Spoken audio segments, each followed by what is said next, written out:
오늘은 2021년 5월 23일 성령 강림 주일입니다. 이 시간 하나님 앞에 신령과 진리로 감사 예배를 드리겠습니다.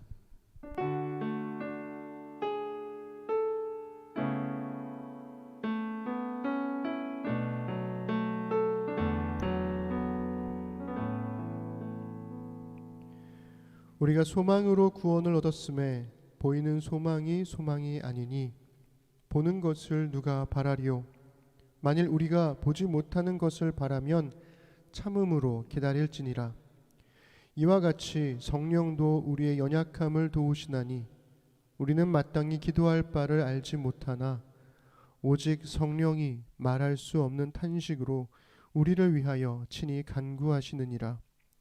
마음을 살피시는 이가 성령의 생각을 아시나니 이는 성령이 하나님의 뜻대로 성도를 위하여 간구하심이니라. 아멘. 네, 반갑습니다. 우리 심는 사람들과 가정에서 예배 드리고 있을 거라고 생각이 드네요. 우리 시간 기쁨으로 우리 하나님 찬양했으면 좋겠는데요. 오늘은 성령 강림 주일입니다. 우리가 부활절 후 7째 주일을 지나고 이제 우리가 소위 말하는 오순절, 성령께서 하늘의 불같이 초대교회 사람들에게 임했던 날을 기념하는 날이죠. 우리 그 하나님의 임재하심, 성령이 함께하심을 기뻐하는 마음으로 우리 함께 찬양하도록 하겠습니다. 우리 각 가정에서 기쁨으로 찬양합시다.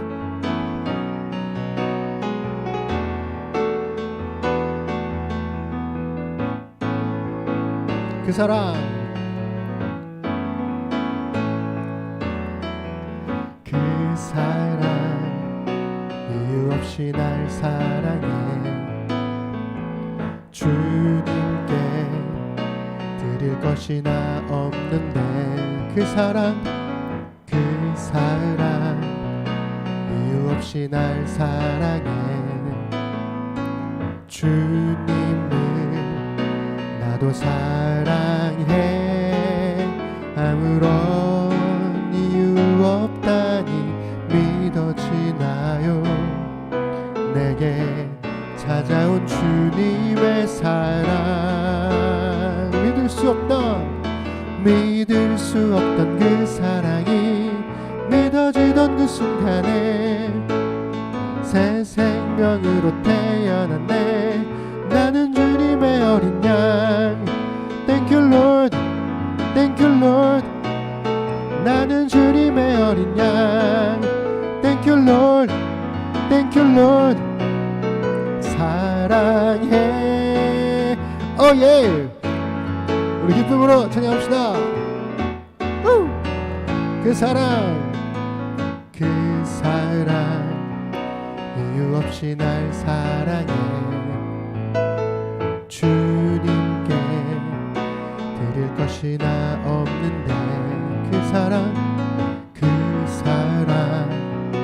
이유 없이 날 사랑해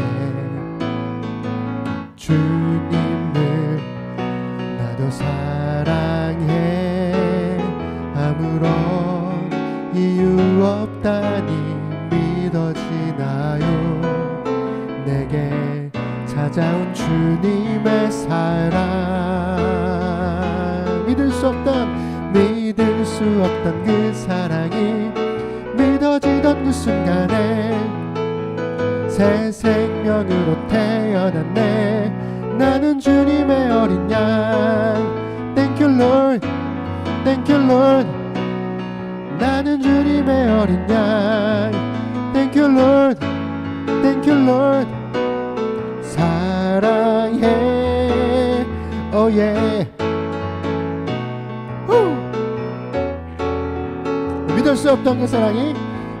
믿을 수 없던 그 사랑이 믿어지던 그 순간에 새 생명으로 태어났네 나는 주님의 어린 양 Thank you Lord Thank you Lord 나는 주님의 어린 양 Thank you Lord Thank you Lord 사랑해 Oh yeah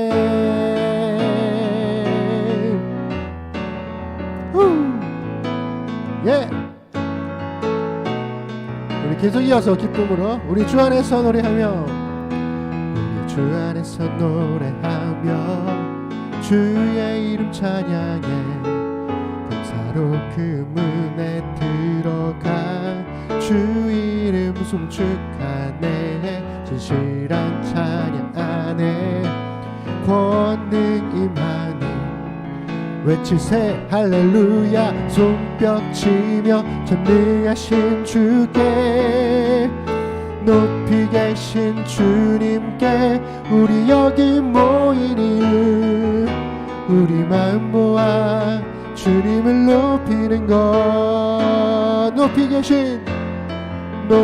계신 주님께 우리 여기 모인 이유 우리 마음 모아 주님을 높이는 것 우리 주 안에서 노래하며 우리 주 안에서 노래하며 주의 이름 찬양해 감사로 그 문에 들어가 주 이름 송축하네 진실한 찬양 안에 권능 임하니 외치세 할렐루야 손뼉 치며 전능하신 주께 높이 계신 주님께 우리 여기 모인 이유 우리 마음 모아 주님을 높이는 것 높이 계신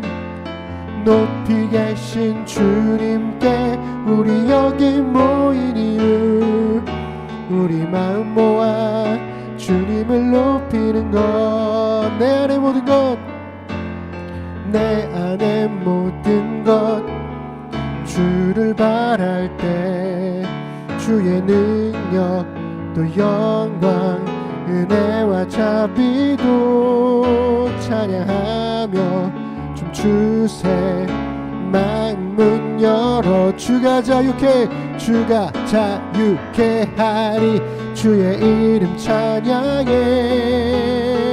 찬양해 높이 계신 주님께 우리 여기 모인 이유 우리 마음 모아 주님을 높이는 것 우리 마지막 한 번 더 높이 계신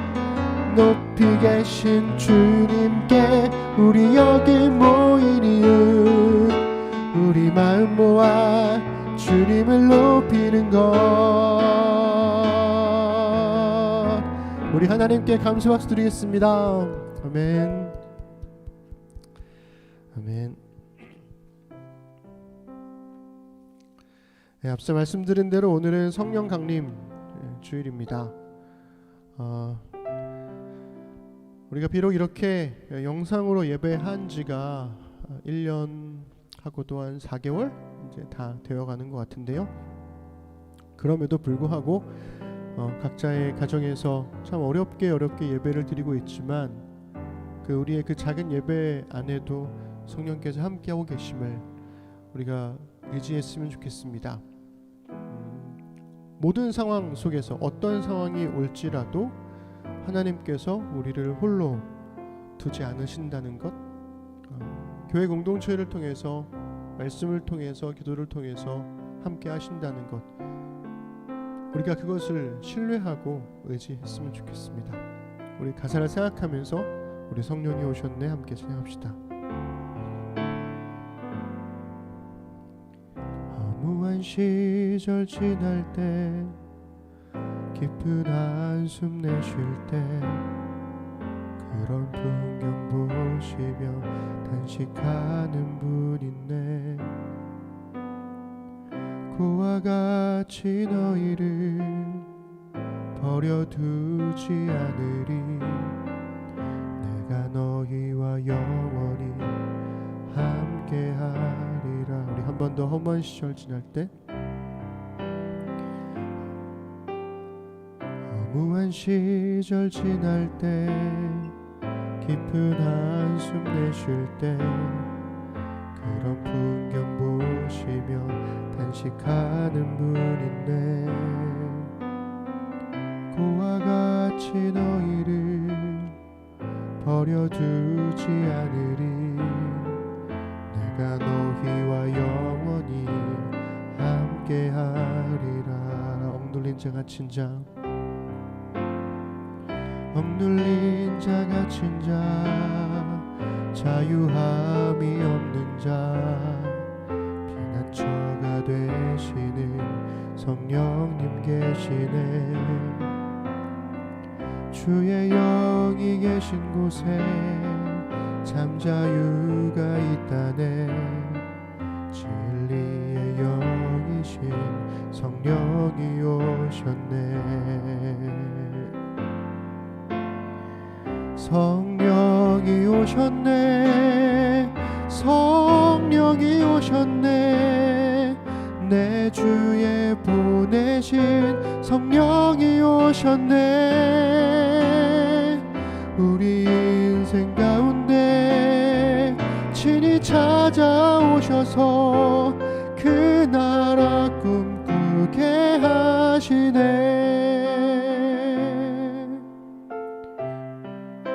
허무한 시절 지날 때 허무한 시절 지날 때 깊은 한숨 내쉴 때 그런 풍경 보시며 단식하는 분 있네 고와 같이 너희를 버려두지 않으리 내가 너희와 영원히 함께하리라 억눌린 자 갇힌 자에게도 억눌린 자 갇힌 자 자유함이 없는 자 피난처가 되시는 성령님 계시네 아멘 주의 영이 계신 곳에 참 자유가 있다네 진리의 영이신 성령이 오셨네 아멘 성령이 오셨네 성령이 오셨네 성령이 오셨네 내 주에 보내신 성령이 오셨네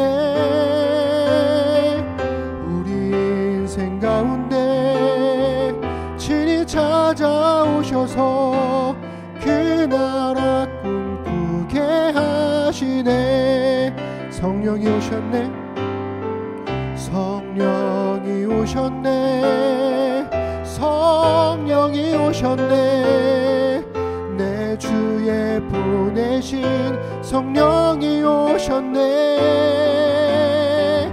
우리 인생 가운데 친히 찾아오셔서 그 나라 꿈꾸게 하시네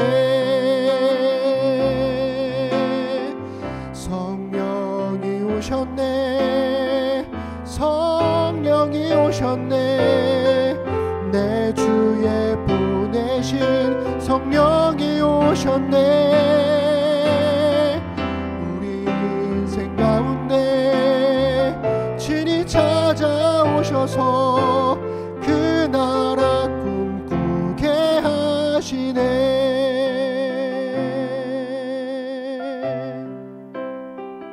아버지 당신의 마음이 있는 곳에 나의 마음이 있기를 원해요 아버지 당신의 눈물이 고인 곳에 나의 눈물이 고이길 원해요 아버지 당신이 바라보는 영혼에게 나의 두 눈이 향하길 원해요 아버지 당신이 울고 있는 어두운 땅에 나의 두 발이 향하길 원해요 나의 마음이 아버지의 마음 알아 내 모든 뜻 아버지의 뜻이 될 수 있기를 나의 온 몸이 아버지의 마음 알아 내 모든 삶 당신의 삶 되기를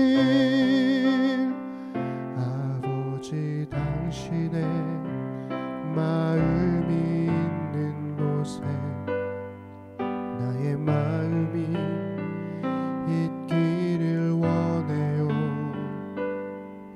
아버지 당신의 눈물이 고인 곳에 나의 눈물이 고이길 원해요. 아버지 당신이 바라보는 영혼에게 나의 두 눈이 향하길 원해요. 아버지 당신이 울고 있는 어두운 땅에 나의 두 발이 향하길 원해요. 나의 마음이 아버지의 마음 알아. 내 모든 뜻 아버지의 뜻이 될 수 있기를 나의 온 몸이 아버지의 마음 알아. 내 모든 삶 당신의 삶 되기를 나의 마음이 아버지의 마음 알아. 내 모든 뜻 아버지의 뜻이 될 수 있기를 나의 온 몸이 아버지의 마음 알아. 내 모든 삶 당신의 삶 되기를 나의 마음이 아버지의 마음 알아. 내 모든 뜻 아버지의 뜻이 될 수 있기를 나의 온 몸이 아버지의 마음 알아. 내 모든 삶 당신의 삶 되기를. 아멘. 우리 찬양하는 중에 그런 생각이 들었습니다. 성령님의 임재하심을 함께하심을 어떻게 계속 지속할 수 있을까? 그것은 우리가 그냥 우리 자리에 앉아서 말씀을 읽고 기도하는 것에만 있지 않겠다. 성령께서 머물고자 하시는 곳에 우리가 함께 머물 때, 성령께서 향하시는 곳으로 우리가 함께 발걸음을 옮길 때, 성령께서 하고자 하시는 일을 우리가 기꺼이 할 때 성령의 임재를 계속 지속시킬 수 있는 그런 게 아닐까. 어쩌면 성령님께서 우리와 함께 하심에도 불구하고 우리가 성령님과 다른 곳에 있었기 때문에 그 임재를 경험하지 못하는 것처럼 살아왔던 것은 아닐까 하는 생각이 듭니다. 주의 임재가 우리 안에 있으므로 그것을 따라 살아갈 수 있는 우리가 될 수 있도록 우리 기도했으면 좋겠습니다. 우리 함께 기도할 건데요, 성령의 위로와 격려를 통해서 성령께서 원하시는 곳에 우리가 있을 수 있도록 그렇게 성령의 임재를 계속 함께 누리며 살아갈 수 있는 우리가 될 수 있도록 기도하십시다. 두 번째로는 고난 중에 임하시는 성령의 능력으로 새로운 길을 열어가시는 하나님을 의지하며 살 수 있도록 기도합시다. 60세 이상 어르신들의 백신 접종이 순탄하게 진행될 수 있도록, 또 백신 이상 반응 없이 안정을 되찾을 수 있도록 기도합시다. 두려움을 이용해서 믿음을 강요하지 않고 하나님과의 바른 관계를 바탕으로 하나님 말씀을 전하는 한국교회 될 수 있도록 기도합시다.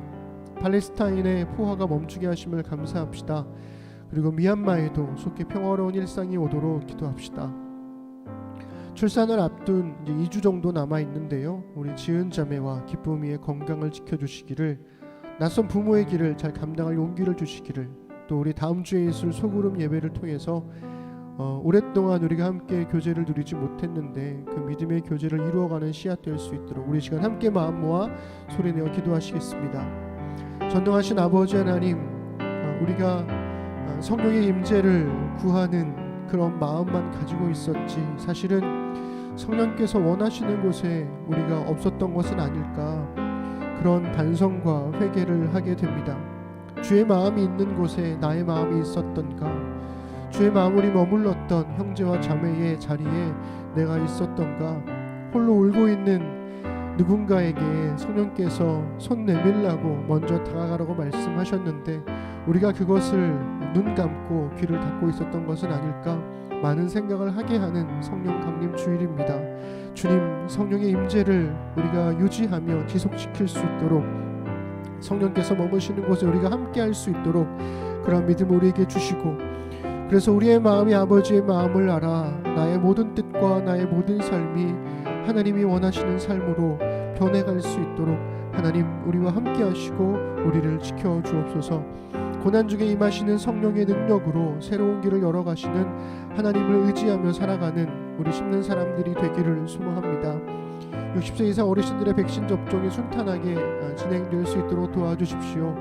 백신 접종이 시작되고 백신 이상 반응이 있다는 소식들이 계속 들려오면서 많은 사람들이 두렵고 불안해하고 있습니다.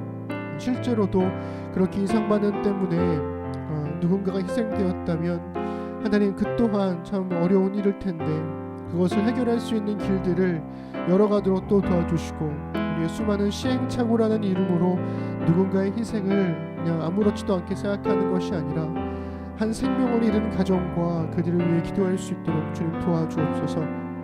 하나님 이거 하면은 저주를 받고 이거 하면 복을 받는다, 이거 하지 않으면 안 된다, 이런 두려움을 이용한 믿음을 강요하고 있던 한국교회가 돌이키고 회개하도록 도와주십시오.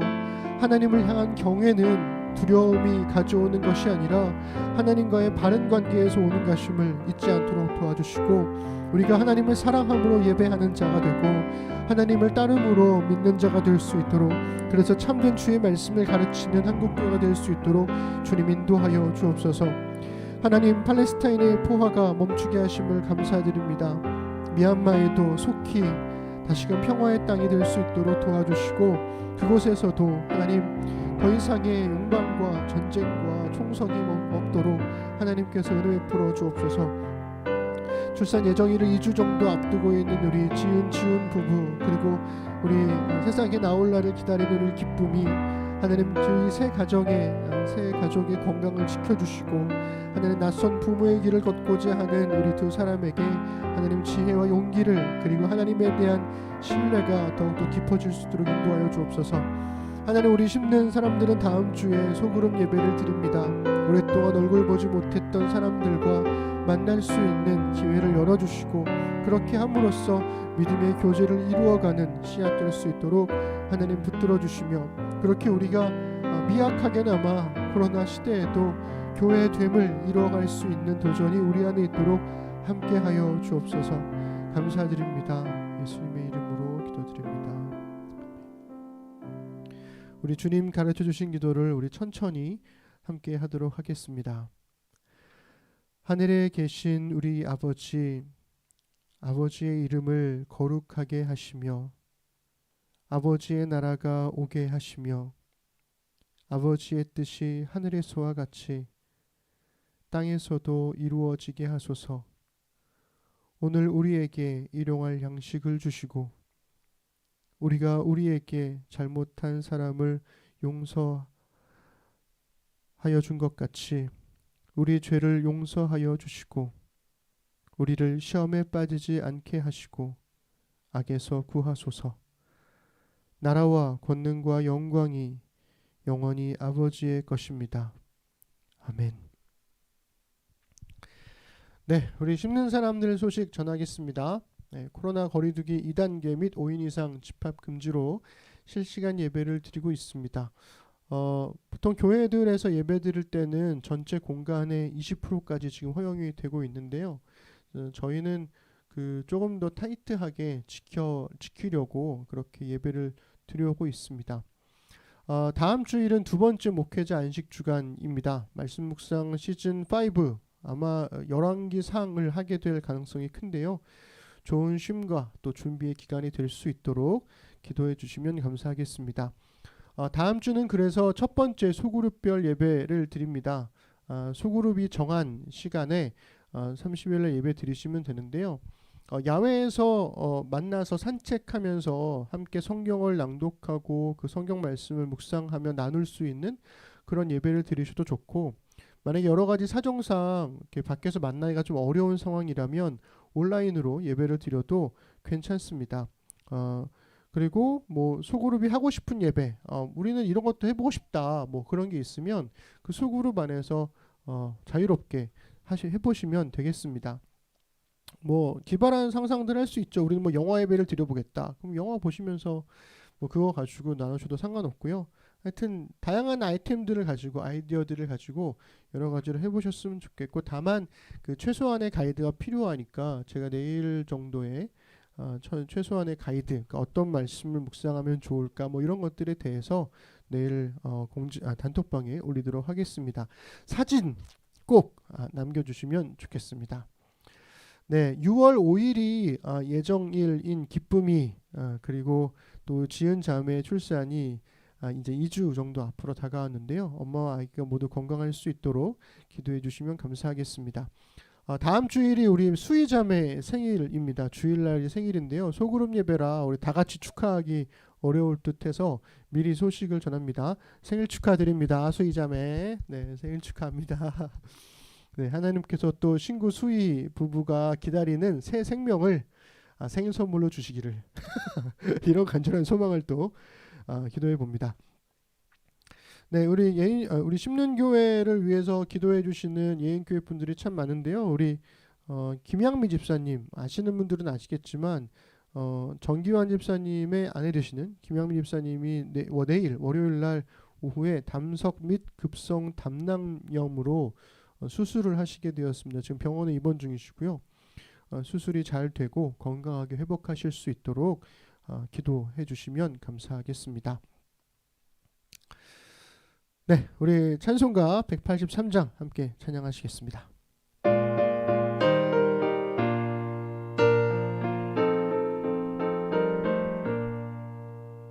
빈들의 마른 불같이 시들은 나의 영혼, 주님이 약속한 성령 간절히 기다리네. 가물음에 마른 땅에 단비를 내리시듯 성령의 단비를 부어 새 생명 주옵소서. 반가운 빗소리 들려 산천이 춤을 추네. 봄비로 내리는 성령 내게도 주옵소서. 가물음에 마른 땅에 단비를 내리시듯 성령의 단비를 부어 새 생명 주옵소서. 절 따라 우로를 내려 조목이 무성하니 갈급한 내 심령 위에 성령을 부으소서.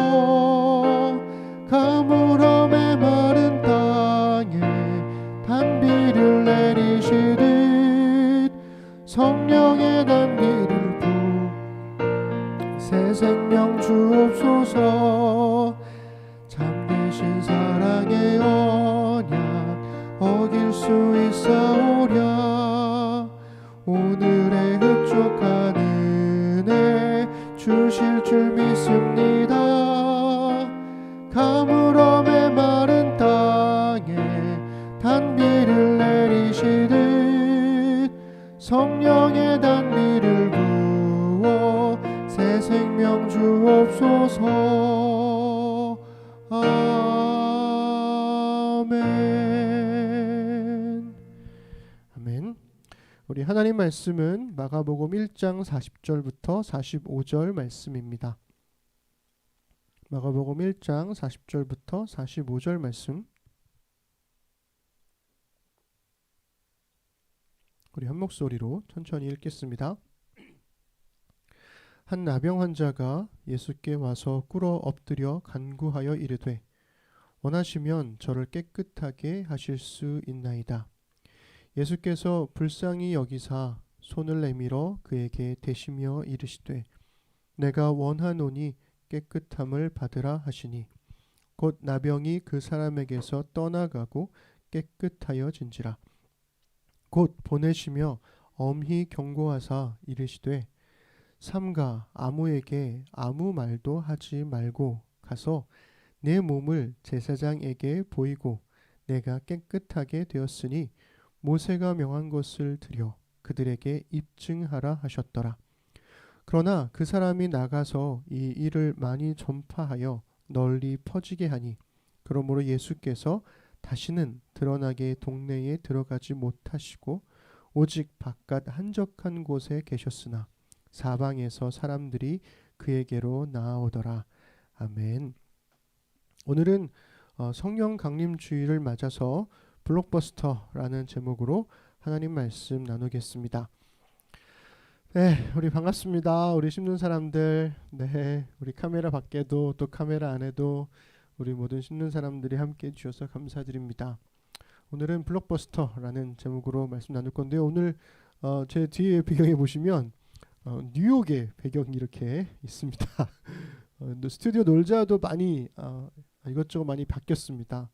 하여튼 오랫동안 못 와보셔서 또 바뀐 것들을 모르시겠지만 하여튼 뭐 매주마다 새로워지고 있네요. 그리고 오늘은 우리 오디오 인터페이스도 우리가 구매했던 것으로 처음으로 적용을 해서 집 말고 이렇게 악기까지 같이 활용하는 건 오늘이 처음이었거든요. 소리가 어떤지 이런 것들도 또 많이 궁금한데요. 예배 끝나고 나면 또 여러 가지 피드백들 주시면 감사하겠습니다. 하나님께서 모세를 통해서 이스라엘 백성에게 주신 10계명이 있잖아요. 근데 이 10계명은 이스라엘을 위한 하나님의 구원을 선언하는 것으로부터 시작하고 있습니다. 우리 출애굽기 20장 1절부터 3절을 우리 함께 읽어보시죠. 하나님이 이 모든 말씀으로 말씀하여 이르시되 나는 너를 애굽 땅 종 되었던 집에서 인도하여 낸 내 하나님 여호와니라. 너는 나 외에는 다른 신들을 내게 두지 말라. 아멘. 그러니까 율법이라고 하는 것은 하나님의 구원을 경험한 백성들에게 하나님의 백성답게 살아갈 수 있도록 교육하기 위해서 주어진 것입니다. 그러니까 이 순서가 굉장히 중요해요. 율법을 지키면 구원받는 게 아니라 구원받았기 때문에 율법을 지키는 거죠. 그러니까 이 율법이 아닌 구원이 먼저라고 하는 이 깨달음이 그리스도인의 신앙에 있어서 굉장히 중요합니다. 첫 번째는 우리의 구원이 사람의 노력에 있지 않고 하나님의 은혜로부터 시작한다라고 하는 이 그리스도인의 신앙 고백을 단단하게 붙들어주기 때문이고요. 두 번째로 중요한 이유는 하나님의 은혜로 시작하면서도 이 사람의 노력이 필요한 이 교육적인 성격을 놓치지 않게 해주기 때문에 그렇습니다.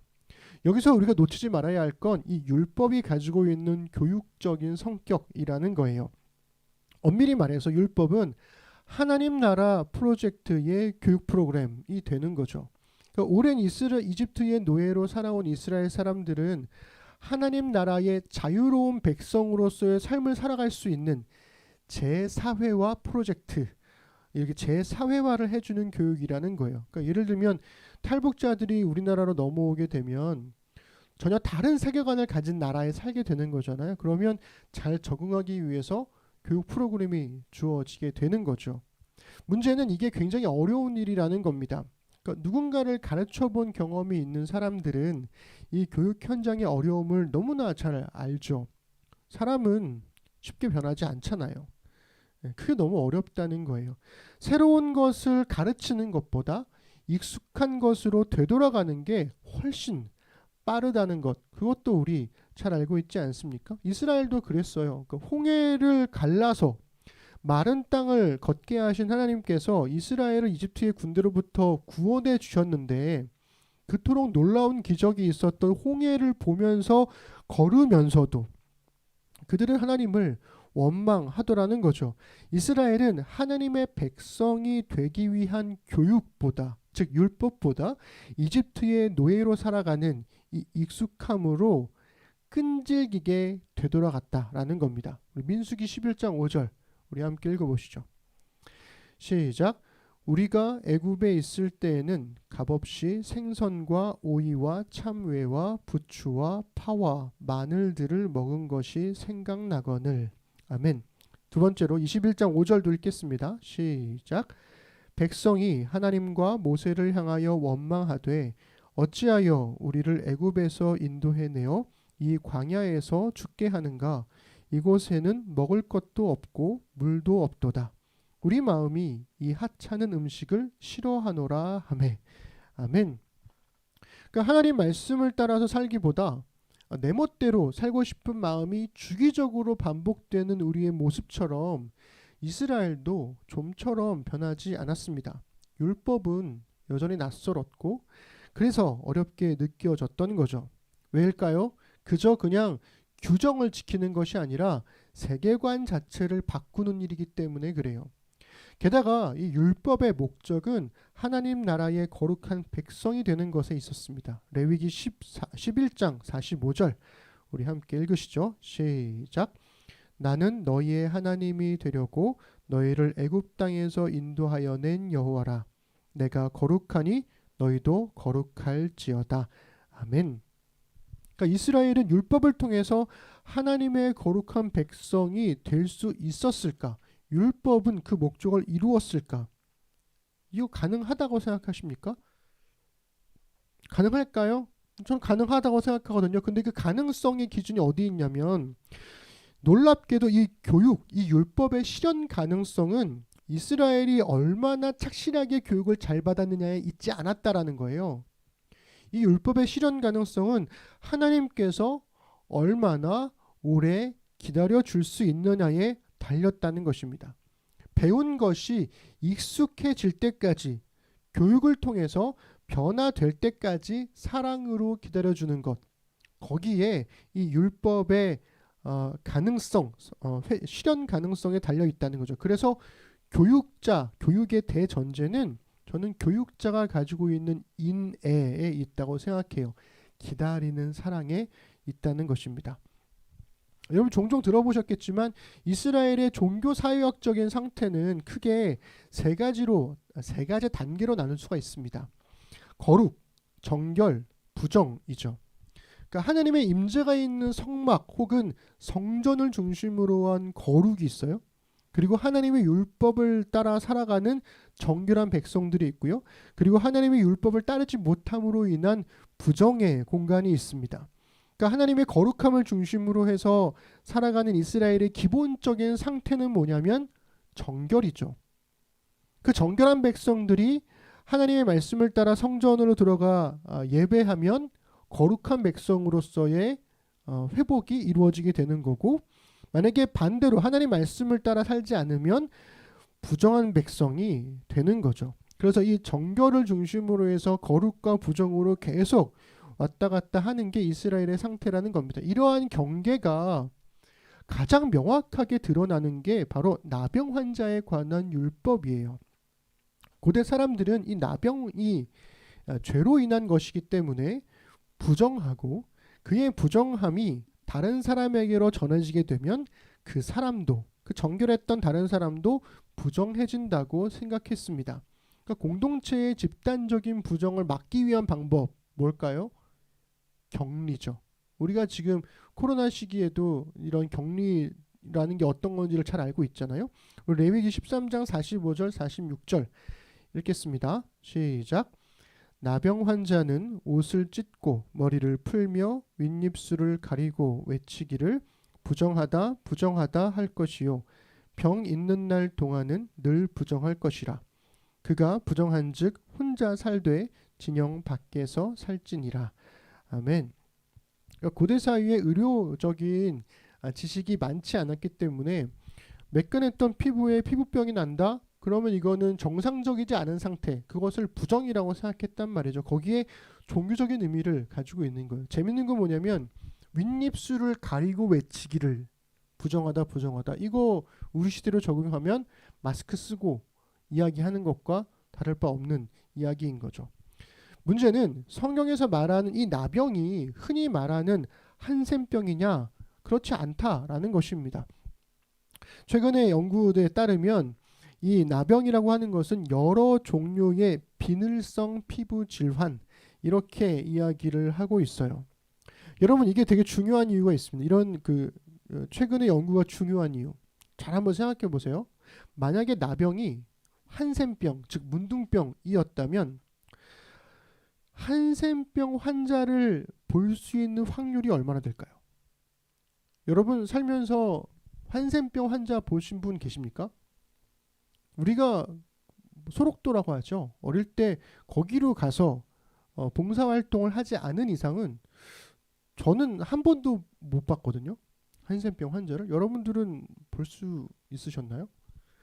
그러니까 만약에 이 나병을 한센병이라고 한다면 이 나병에 걸린 사람이 굉장히 드물기 때문에, 굉장히 드문 경우에 속하기 때문에 이 사건은 우리의 이야기가 되지 않고 그 소수의 이야기가 돼요. 굉장히 소수만을 위한 이야기가 된다고요. 그런데 나병을 흔하게 피부질환이라고 한다면 이 이야기는 비로소 우리의 이야기가 됩니다. 우리 중 누구도 겪을 수 있는 이야기가 되는 거죠. 나병으로 인해서 격리된 사람들이 굉장히 많았을 것이다 라는 거예요. 왜냐하면 피부질환이니까. 여기서 우리는 이 나병으로 인한 격리의 목적이 어디에 있는가를 물어야 합니다. 여러분, 격리의 목적이 어디에 있을까요? 율법이 말하는 격리의 목적은 단지 공동체의 부정을 막기 위한 것이었을까? 너는 부정한 사람이야 라고 낙인 찍기 위함이었을까? 그렇지 않았다라는 거죠. 공동체의 부정을 막기 위한 목적도 있었지만 거기에 더 중요한 목적이 있었는데, 그것이 뭐였냐면 격리된 사람의 안식과 회복이었어요. 두 가지 근거가 있습니다. 첫 번째, 나병으로 인해서 진영 밖으로 격리된 사람은요, 일상의 모든 의무에서 벗어나 쉴 수 있었습니다. 그렇잖아요. 진영 밖으로 나갔다는 이야기는 집 밖으로 나갔다는 얘기잖아요. 만약에 내가 여자인데 고대 사회에서 여자가 할 일이 얼마나 많습니까? 그런데 그런 가정에서의 일들을 안 하고 피부병 때문에 진영 밖으로 나가서 쉴 수 있었다는 거예요. 내가 남자인데 전쟁에 나가야 되는데 전쟁에 못 나가요. 왜요? 피부병이니까, 부정하니까 진영 밖으로 나가서 쉴 수 있었다는 거예요. 그러니 격리라고 하는 것은 그 사람을 차별하고 배제하기 위한 목적이 아니라 안식을 주기 위한 목적이었다는 거죠. 당연하게 두 번째, 쉼을 통해서 그 사람의 나병이 나으면 그 사람은 다시 공동체 안으로 들어올 수 있었다. 즉, 이 격리의 목적, 나병으로 인한 격리의 목적은 나병 환자가 다시 공동체 안으로 들어올 수 있도록 하기 위한 목적을 가지고 있다는 거예요. 차별하고 배제하기 위함이 아니라 회복하기 위한 것에 목적이 있다는 거죠. 그래서 율법은 나병 환자의 회복 절차에 관해서 명시하고 있습니다. 레위기 14장 1절부터 3절 우리 함께 보겠습니다. 시작. 여호와께서 모세에게 말씀하여 이르시되 나병 환자가 정결하게 되는 날의 규례는 이러하니 곧 그 사람을 제사장에게로 데려갈 것이요 제사장은 진영에서 나가 진찰할지니 그 환자에게 있던 나병 환부가 나았으면. 그렇습니다. 그러니까 이후의 말씀들을 보시면 몇 가지 규정과 절차들을 거친 이후에 7일 동안은 여전히 진영 밖에서 지내야 했고 8일째 되는 날 번제와 소제를 드림으로써 정결하게 되었다고 제사장으로부터 인정을 받게 되죠. 그러니 격리는 그 사람을 공동체에서 끊어내고 공동체만을 보호하기 위함이 아니라 그 사람을 다시 공동체 안으로 회복하기 위한 규정이라는 것. 이거 굉장히 중요한 가치가 되는 거죠. 하나님께서 이스라엘에게 주신 율법은 하나님의 인애, 즉 기다리시는 사랑을 바탕으로 이스라엘의 회복을 목표로 한다고 말씀드렸습니다. 그러니까 거룩과 정결과 부정의 이 경계들은 차별과 배제로 닫혀 있는 게 아니라 하나님의 백성다움을 유지하기 위한 용서와 회복을 위해서 열려 있는 경계라는 거죠. 이 에스겔의 말씀을 보시면 이 율법의 목적이 정말 잘 드러나주고 있습니다. 에스겔서 34장 15절 16절 우리 함께 읽겠습니다. 시작. 내가 친히 내 양의 목자가 되어 그것들로 누워 있게 할지라. 주 여호와의 말씀이니라. 그 잃어버린 자를 내가 찾으며 쫓기는 자를 내가 돌아오게 하며 상한 자를 내가 싸매주며 병든 자를 내가 강하게 하려니와 살찐 자와 강한 자는 내가 없애고 정의대로 그것들을 먹이리라. 아멘. 여러분, 제가 앞에서 구구절절하게 율법과 나병에 관한 이야기를 했는데요. 이러한 배경 지식을 가지고 이제 오늘의 본문 속으로 함께 들어가 보자고요. 한 나병 환자가 예수님께 나아옵니다. 마가복음 1장 40절 우리 읽겠습니다. 시작. 한 나병 환자가 예수께 와서 꿇어 엎드려 간구하여 이르되 원하시면 저를 깨끗하게 하실 수 있나이다. 아멘. 마가복음을 보시면 예수님과 나병 환자에게만 초점을 맞추고 있죠. 그런데 마태복음이나 누가복음에 보시면 이 두 사람 말고 주변에 사람들이 있었음을 알려주고 있습니다. 그러니까 마태복음 같은 경우는 수많은 무리가 예수님을 따랐다 이렇게 이야기하고 있고, 누가복음은 한 동네에 계실 때에 이렇게 이야기하고 있습니다. 그러니 격리 중이어야 할 나병 환자가 사람들 틈으로 들어와서 예수님께 나아오기까지 얼마나 많은 두려움과 고민이 있었을까요? 이게 가능할까?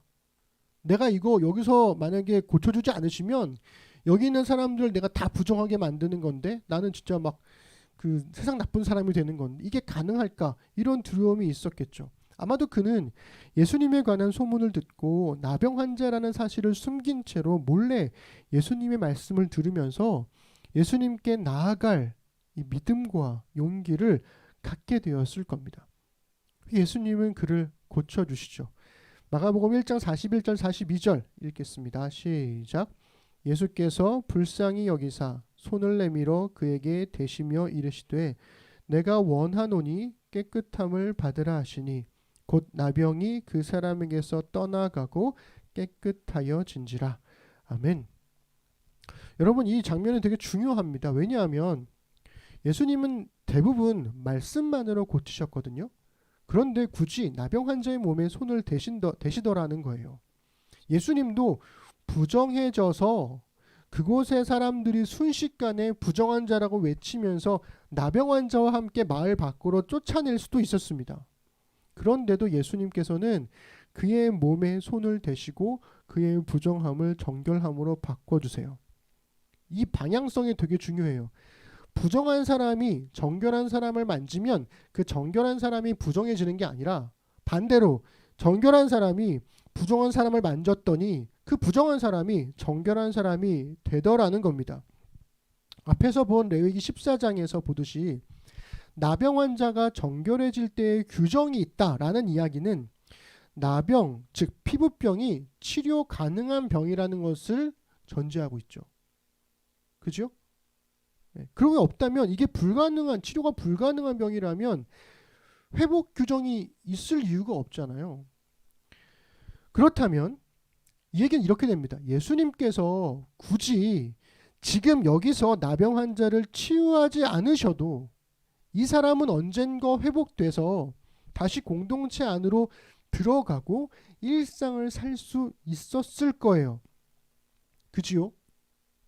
그런데도 예수님은 왜 굳이 사람들의 비난과 위험을 감수하고서라도 나병 환자의 몸에 손을 대셨던 것일까? 왜 그의 병을 고치셨던 것일까? 여기서 우리는 본문은 이렇게 이야기하고 있죠. 예수님께서 그를 불쌍히 여기사 그를 고쳐주셨다. 이 불쌍히 여기사로 번역된 헬라어는요, 스플랑크니조마이라고 하는 아주 긴 헬라어 단어입니다. 이 말의 원뜻은 신체 내부에서 일어난 변화를 의미해요. 그래서 이 대부분의 성경 사본들이 긍휼히 여기다 혹은 안타깝게 여기다 이런 뜻으로 영어로는 compassion 혹은 pity 이런 단어들로 번역을 했습니다. 그래서 이런 번역을 근거로 해서 예수님의 긍휼하심, 이 사람에 대한 안타까움이 이 나병 환자의 병을 치유한 것이다. 이렇게 해석하는 게 일반적인 해석이죠. 여러분, 그런데 오늘 저는 좀 다른 이야기를 해보려고 합니다. 모든 성경 번역이 그런 것이냐? 그렇지는 않거든요. 여러분 최근 영어 성경 NIV를 보신 분들은 여기 단어에 compassion이 들어가 있지 않고 indignant라는 단어가 들어가 있어요. 이 단어의 뜻은 화난, 분노한이란 뜻입니다. 이 NIV의 이 최근 번역은 5세기경에 기록된 배자사본이라는 게 있어요. 여기 옆에 그림 나가고 있죠. 이 배자사본이라는 것은 왼쪽에는 헬라어, 오른쪽은 라틴어, 이렇게 대본 두 개의 언어가 대본으로 되어 있는 성경을 말합니다. 5세기경이니까 굉장히 일찍 기록된 사본이라는 거죠. 양피지에 기록된 건데요. 여기에 스플랑크 니조마이라는 단어가 쓰이지 않고 화를 내다라는 뜻의 오르기스 데이스라는 단어가 쓰여 있어요. 그러니까 이 NIV의 최근 번역은 이 배자사본의 마가본문을 따라서 번역한 게 되는 거죠. 그러니까 배자사본을 비롯한 소수의 사본들만이 이 본문을 오르기스 데이스, 즉 화가 나사로 사용을 했는데 NIV는 왜 이런 번역을 따른 것일까? 이런 질문을 던지게 되는 겁니다. 마태복음과 누가복음에도 똑같은 이 이야기가 있거든요. 그런데 여기서는 아예 그러한 논란이 있었다는 것을 알고 있었다는 듯이 불쌍히 여기사라는 말이 아예 없어요. 나병 환자의 치유 사건이 이렇게 기록합니다. 8장 3절에서 마태복음에서는 예수께서 손을 내밀어 그에게 되시며, 누가복음에서도 예수께서 손을 내밀어 그에게 되시며. 그러니까 중간에 어떻게 뭐 불쌍히 여기사, 분노하사 이거 없이 그냥 예수께서 손을 내밀어 대시며 이렇게 번역했다라는 거죠. 즉 예수님께서 화가 나사 손을 내밀어 그에게 고치셨다라고 하면 뭔가 어울리지 않는 것 같아서 아예 그냥 그 단어를 빼버린 것일까 라는 생각도 할 수 있고, 만약 이 화가 나서라는 말이 원문인데 이게 어색해서 스플랑크니조마이로 바꾼 것일까, 이런 생각도 할 수 있는 거죠. 그런데 저는 둘 중에서 무엇이 옳다라고 말하는 것이 아니라 우리 익숙하게 스플랑크니조마이, 불쌍히 여기서로 번역했던 해석은 많이 들어봤으니까 만약 화가 나서를 원문으로 한다면, 화가 나서로 번역한다면 우리가 이 본문을 어떻게 읽게 될까, 그것을 오늘 함께 나눠보려고 하는 거죠. 당연히 예수님의 긍휼로 나병 환자 치유를 읽으셔도 괜찮습니다.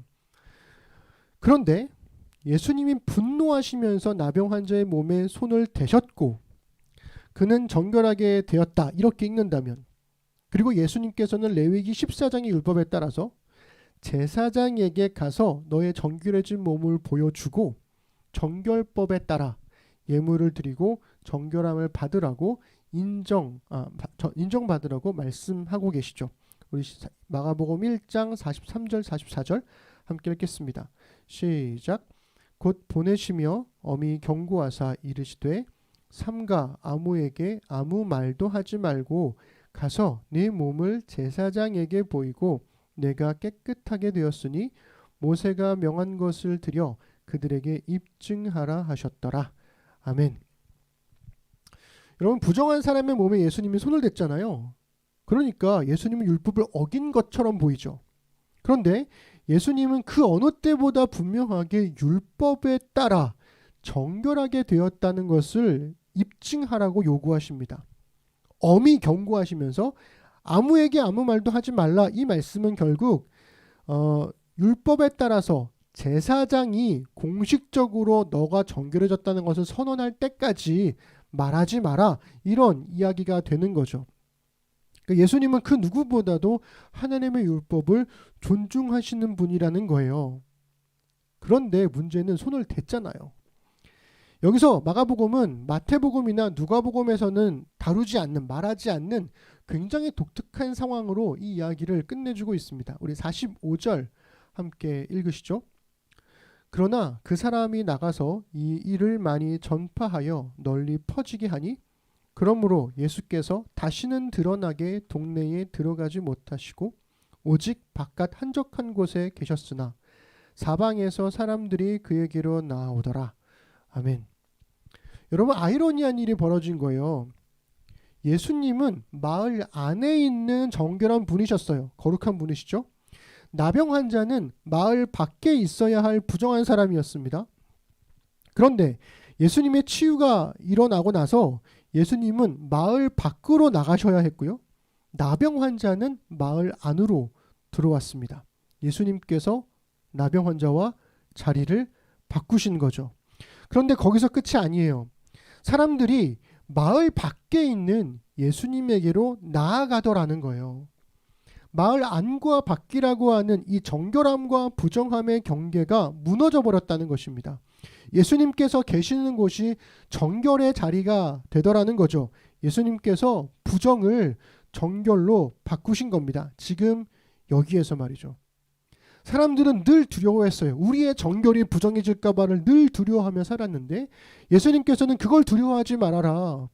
하나님의 백성인 너희가 하나님의 말씀을 따라서 부정한 자리를 정결함으로 바꾸라 라고 이야기를 하시더라는 거죠. 저는 이 말씀이 45절이 이 마가복음에서 분노하사라는 번역을 가능하게 만드는 근거가 된다고 생각합니다. 앞에서 제가 이런 얘기 드렸죠. 율법의 목적이 하나님의 백성다움을 유지하기 위한 용서와 회복에 있다고 말씀드렸습니다. 그런데 예수님 시대에 유대인들이 가진 율법에 대한 인식은 뭐였냐면 경계를 근거로 한 차별과 배제에 있었어요. 나병으로 부정해진 사람을 불쌍히 여기는 마음으로 보는 게 아니라 냉정한 혐오와 혹은 그 사람을 격리하고자 하는 마음으로 보는 것. 부정해진 사람을 정결해질 사람으로 보는 게 아니라 부정해져 버린 사람으로 못 박아버리는 그런 시선들. 그래서 부정한 사람이 예수님께 나오기까지 엄청난 고민과 용기를 가져야만 나올 수 있는 그 현실. 예수님의 분노는 하나님의 백성다움에 사용되어야 할 이 율법이 하나님의 백성을 차별하고 격리하고 배제하기 위해 사용된 현실에 대한 분노이지 않았을까? 그런 생각을 하게 됩니다.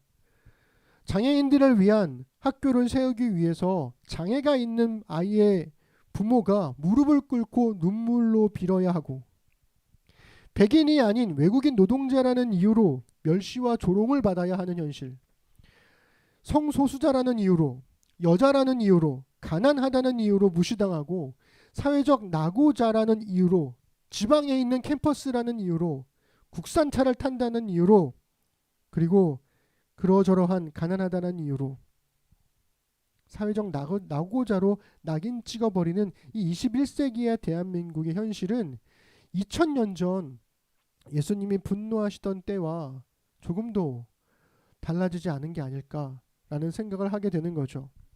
예수님은 나병 환자가 처했던 사회적 차별과 배제의 현실에 분노하시면서 그가 하나님의 백성답게 살아갈 수 있도록 정결케 하시고 회복해 주셨습니다. 그리고 자신이 경계 밖으로 나가셔서 정결과 부정의 경계를 허물어 버리시더라는 거죠. 그렇게 예수님은 일그러져 버린 하나님의 율법도 회복하셨습니다. 말씀을 정리하면 이렇습니다. 여러분, 오늘 설교 제목이 블록버스터인데요. 이 블록버스터는 원래 2차 세계대전 때 영국 공군이 썼던 폭탄의 이름이었어요. 한 구역, 블럭을 송두리째 날려버릴 버스터, 날려버릴 위력을 지녔다고 해서 이 폭탄의 이름을 블록버스터라고 지었다고 해요. 물론 지금은 영화에서 많이 사용되죠. 단기간의 흥행을 위해서 엄청난 돈을 들여 만든 대작, 이런 의미로 영화계에서 사용되는 단어가 되었습니다. 그렇지만 이 단어에 있는 그대로의 의미를 보면 벽돌 깨는 사람, 벽을 허무는 사람, 구역을 허무는 사람, 경계를 허무는 사람, 이런 뜻으로도 사용될 수가 있는 거죠. 그런 의미에서 예수님께서 하신 일, 그리고 그 이 땅에서 그리스도인들이 해야 할 일은 블록버스터, 즉 경계를 허무는 사람이 되는 게 아닐까, 이런 생각을 하게 되는 거죠. 오랜 인종차별로 고통받았던 흑인들이 동양인을 향한 혐오와 폭력을 당연하게 여기는 게 이상하지 않으십니까? 오랫동안 땅이 없어서 유랑했던 유대인들이 팔레스타인을 향해서 무자비한 차별과 폭력을 당연하게 여기는 게 이상하지 않으십니까? 여성 혹은 성소수자, 외국인 노동자들이 겪는 차별에 대해서는 목소리를 높이는 진보적인 정책들에 찬성하면서도 학력이 낮은 사람들, 못 배운 사람들에 대해서는 쉽게 무시하고 마는 그러한 차별에 대해서는 굉장히 당연하게 여기는 이런 거 이상하지 않으십니까? 그렇게 보면 우리의 삶에는 그리고 우리 안에는 끊임없이 경계를 만들므로써 우리와 너희를 구별하고 그 경계 안에서 자신의 안전을 지키려고 하는 그런 욕망이 우리 안에 있더라는 거죠. 그런 의미에서 저는 예수님께서 동네 밖에 한적한 곳에 계셨다는 것과 사람들이 예수님이 계셨던 곳으로 나아왔다는 1장 45절의 기록이 정말 대단한 말씀이라는 생각이 듭니다. 만약 예수님께서 계속 안에 머무르셨다면 어땠을까요? 그러면 정결해진 나병 환자는 마치 바늘구멍처럼 작은 그 정결로 이어지는 문을 통과한 유일한 사람이 되었을 거예요. 그러면 다른 사람들도 또 다른 나병 환자들은 바깥에 그 부정한 사람들은 그 나병 환자를 보고 나도 저렇게 하면 될 수 있겠지? 그래서 그 바늘구멍 하나를 통과하려고 치열하게 경쟁하는 사람이 되었을 겁니다. 우리도 저렇게 하면 정결한 사람이 될 수 있겠지라고 하는 헛된 소망 말이죠. 그런데 예수님은 안에 계시지 않았어요. 안과 밖의 경계를 허물어 버리셨습니다. 안과 밖을 구분하는 유대인들에게 그 율법을 근거로 차별을 정당화하던 유대인들에게 보기 좋게 정말 한 방을 날려버리신 거죠. 물론 예수님께서 이 나병 환자를 치유했다고 해서 예수님께서 동네 바깥으로 나갔다고 해서 이 정결과 부정의 경계가 완전히 사라진 것이냐? 그렇지는 않습니다. 여전히 유대인들에게 정결과 부정의 경계는 유지되고 있었고 그것이 율법의 원래 목적에 맞게 용서와 회복을 위한 것이라면 여전히 율법의 경계는 유효한 것이기 때문에 그렇죠. 그렇지만 예수님은 이 부정함이 정결해질 때까지 막연하게 기다린다거나 정결이 부정이 될까봐 안에서 두려워하면서 그냥 기다리고 있지는 않으셨다는 것입니다. 예수님은 지금 부정한 자의 몸에 손을 대서 정결하게 하셨고 부정한 여기 이 동네 바깥에 머물면서 그 땅도 정결하게 하시더라는 거죠. 마치 언제든지 누구든지 하나님의 백성다운 삶으로 회복될 수 있다라는 듯이 말입니다. 제가 아이들 가르칠 때 이런 얘기 많이 했습니다. 넘어지지 않는 법을 가르치는 게 아니라 넘어져도 다시 일어날 방법을 가르쳐야 한다. 그것이 교육이다. 저는 그것이 율법에도 고스란히 적용된다고 생각합니다. 하나님의 말씀은 언제나 심판을 목적으로 하지 않고 회복을 목적으로 하는 거죠. 율법을 하나하나 잘 지키도록 가르쳐야 할 것이 아니라 율법을 지키지 못했다 할지라도 그 사람이 다시금 하나님의 백성 안으로 회복될 수 있도록 가르치는 것, 그것이 율법의 목적, 교육의 목적이 되는 거죠. 하나님의 말씀을 따라 살아가는 그리스도인과 그 공동체도 역시 회복을 목적으로 살아가야 한다는 것입니다.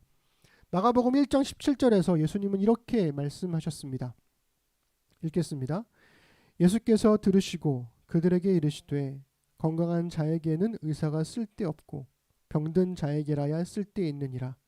나는 의인을 부르러 온 것이 아니요 죄인을 부르러 왔노라 하시니라. 아멘. 죄인을 부르러 오셨다는 거죠.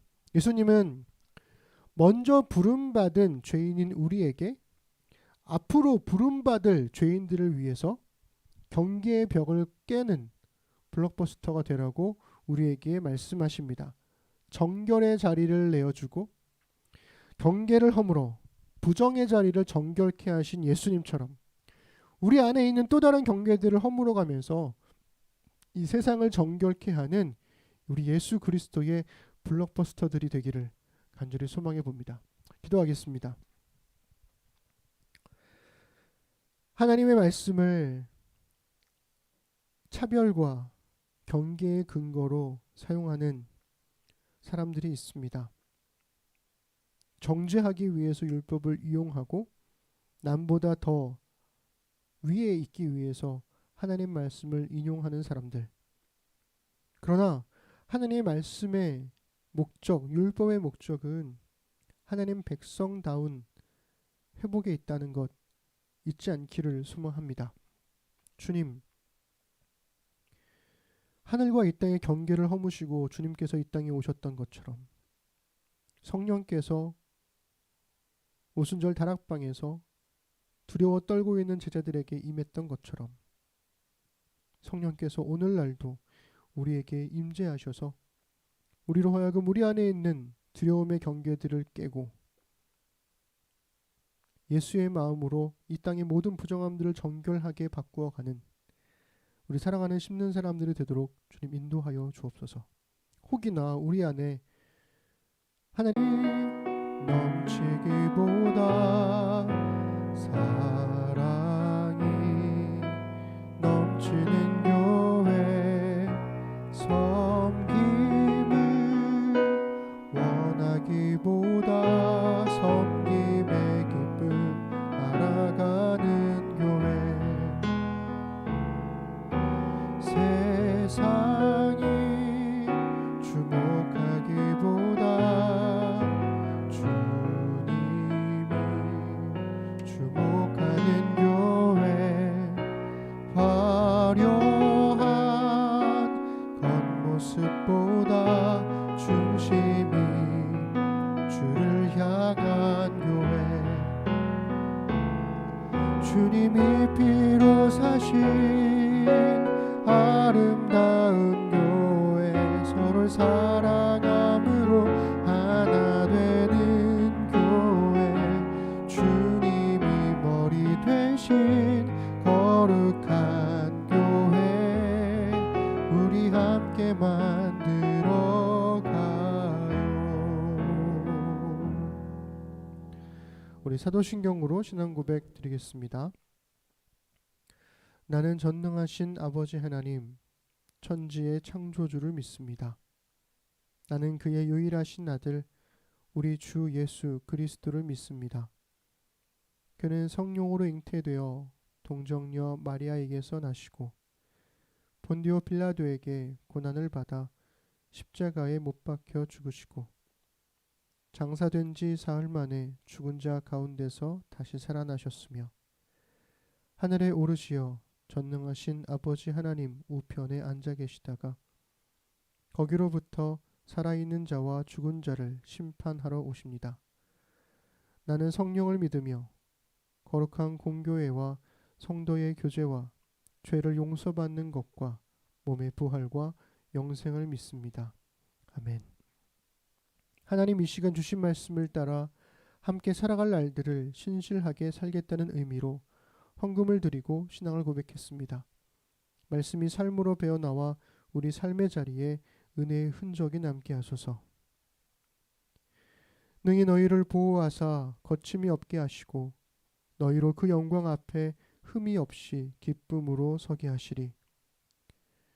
곧 우리 구주 홀로 하나이신 하나님께 우리 주 예수 그리스도로 말미암아 영광과 위엄과 권력과 권세가 영원전부터 이제와 영원토록 있을지어다. 아멘.